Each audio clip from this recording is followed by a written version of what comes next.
In today's Stretching Your Dollar, end-of-year do's and don'ts for your finances, Pat Strubbe is a financial educator with Preservation Specialists. So year-end financial planning, Pat, the one thing I think that you wanted to get across to viewers is looking at tax reduction planning specifically.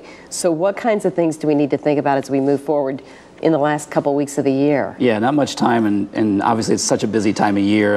But I encourage all my clients to just take a few minutes and think this through. There's a few tax things to do. The first one I always recommend is if you're thinking about anything to your church or charity, it's very important to consider that for before the end of the year. The check has to be postmarked in 2012 for you to be able to take that off on your taxes. Charitable contributions. And then the second one we see on the screen there is money to retirement account.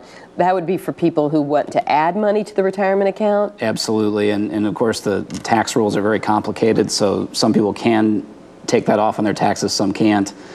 Make sure to talk with your financial person or tax advisor to see if you can benefit from that as well. And lastly on the list, required withdrawals. Who would that pertain to? Yeah, if you're over 70 and you have a retirement account, it's very important to make absolutely sure that you take out what you had to. It's one of the biggest penalties in the tax code, of a 50% penalty if you don't take it out. You know, I really worry sometimes about people who don't know enough or don't see a segment like this to know that they need to do these things. So do you think there's a huge chunk of the population out there maybe paying more than they really need to? Absolutely, yeah. It's in fact, there was a Supreme Court justice that had a comment that said there's two taxpayers in America: people who know the code and people who don't. And those who don't, unfortunately, are penalized for it.